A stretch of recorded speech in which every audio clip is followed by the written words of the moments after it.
Hi welcome back to Excel skill corner.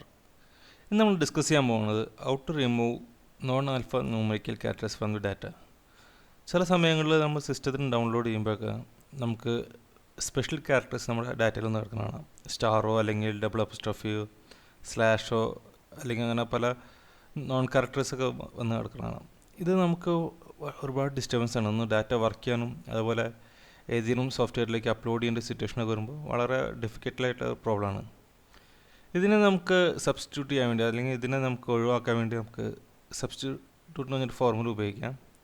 അതിന് മുമ്പായിട്ട് നമുക്കിവിടെ കണ്ടെത്തേണ്ടത് ഏതൊക്കെ ക്യാരക്ടേഴ്സാണ് ഇവിടെ ഉള്ളത് കണ്ടെത്തണം. That means non alpha numerical characters ഏതൊക്കെയാണ് കണ്ടെത്തണം ഡാറ്റയിൽ നിന്ന്. ഇപ്പോൾ നമുക്ക് തന്നിട്ടുള്ള ഡാറ്റയിൽ നമ്മളിവിടെ കണ്ടെത്താൻ പോവാണ് ഏതൊക്കെയാണ്. ഒന്ന് ഡബിൾ അപ്പോസ്ട്രോഫി, കോമ, അതേപോലെ തന്നെ സ്റ്റാർ, സ്ലാഷ്. ഈ 4 ക്യാരക്ടേഴ്സാണ് നമുക്കിവിടെ കണ്ടെത്താൻ സാധിച്ചിട്ടുള്ളത്. ദാറ്റ് മീൻസ് അത് നോൺ ആൽഫ ന്യൂമറിക്കലായിട്ട് കിടക്കുന്നത്. ഇതിന് ഒഴിവാക്കാൻ വേണ്ടി നമ്മളൊരു ഫോർമുല ഉപയോഗിക്കുകയാണ് ഇവിടെ, സബ്സ്റ്റിറ്റ്യൂട്ട് എന്ന് പറഞ്ഞിട്ട്. ദാറ്റ് മീൻസ് സബ്സ്റ്റിറ്റ്യൂട്ട് ടൈപ്പ് ചെയ്തിട്ട് റിപ്ലേസ് ചെയ്യാണ് എക്സിസ്റ്റിംഗ് ടെസ്റ്റിനെ. പക്ഷേ ഇവിടെ നമുക്ക് 4 ക്യാരക്ടർ ഉള്ളതുകൊണ്ട് 4 വട്ടം സബ്സ്റ്റിറ്റ്യൂട്ട് ഫോർമുല ടൈപ്പ് ചെയ്യാണ്. ദാറ്റ് മീൻസ് ഇപ്പോൾ 4 വട്ടം സബ്സ്റ്റിറ്റ്യൂട്ട് ടൈപ്പ് ചെയ്തിട്ട് ബ്രാക്കറ്റ് ഓപ്പൺ ചെയ്യുക. ഇപ്പോൾ ടെക്സ്റ്റ് പറഞ്ഞാൽ നമുക്ക് ഒറിജിനൽ ടെക്സ്റ്റ് ഏതാണോ സെലക്ട് ചെയ്യുക, കോമ. നമുക്ക് ഒഴിവാക്കേണ്ടത് ഏതാണോ അതിന് ഡബിൾ അപ്പോസ്ട്രോഫി ടൈപ്പ് ചെയ്തിട്ട് ഓൾ ടെസ്റ്റിന് ഡബിൾ അപ്പോസ്ട്രോഫി ഓപ്പൺ ചെയ്യുക. അത് കഴിഞ്ഞ് കോമയാണ് ഒഴിവാക്കേണ്ടത്, കോമ ടൈപ്പ് ചെയ്തിട്ട് വീണ്ടും ഡബിൾ അപ്പോസ്ട്രോഫി, വീണ്ടും കോമ. നമുക്ക് എം ടി ഉണ്ട്. ഡബിൾ അപ്പോസ്ട്രോഫി പറഞ്ഞാൽ എം ടി ആണ്. എം ടി ഓപ്പൺ ചെയ്ത് കഴിഞ്ഞാൽ ദാറ്റ് മീൻസ് കോമയ്ക്ക് പകരം ഡബിൾ വെറും ബ്ലാങ്ക് ആയിരിക്കും വരിക. ഇതേപോലെ നെക്സ്റ്റ് ക്യാരക്ടർ ഇനി നമുക്ക് ടെക്സ്റ്റ് സെലക്ട് ചെയ്യേണ്ട ആവശ്യമില്ല. കാരണം ഇവിടെ മൾട്ടിപ്പിൾ ടൈമിൽ നമ്മൾ സബ്സ്റ്റിറ്റ്യൂട്ട് ചെയ്തുകൊണ്ട് ടെക്സ്റ്റ് സെലക്ട് ചെയ്യേണ്ട ആവശ്യമില്ല. പകരം നമുക്ക് ഒഴിവാക്കേണ്ട ക്യാരക്ടർ മാത്രമേ എഴുതേണ്ട ആവശ്യമുള്ളൂ. ഇപ്പോൾ ഇവിടെ കോമ ഡബിൾ അപ്പോസ്ട്രോഫി ആണ് നമുക്ക് ഒഴിവാക്കേണ്ടത്. അതുകൊണ്ട് 4 ഡബിൾ അപ്പോസ്ട്രോഫി ഇടും. പിന്നെ വീണ്ടും എം ടി, പിന്നെ comma, bracket open, star, double apostrophe,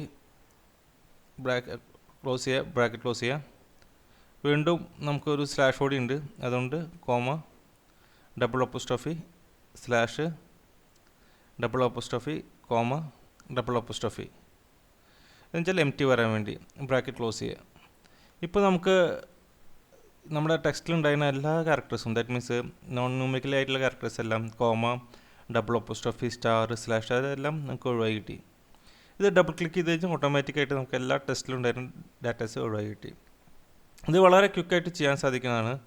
ഇതിൽ നമുക്ക് ജസ്റ്റ് ഇതിൻ്റെ ബേസിക് ഒന്ന് മനസ്സിലാക്കി കഴിഞ്ഞാൽ നമുക്ക് ചെയ്യാം. കാരണം ഈ ഡബിൾ അപ്പോസ്ട്രോഫി വരുന്നത് എം ടി ആക്കാൻ വേണ്ടിയാണ് റിപ്ലേസ് ചെയ്യണത്.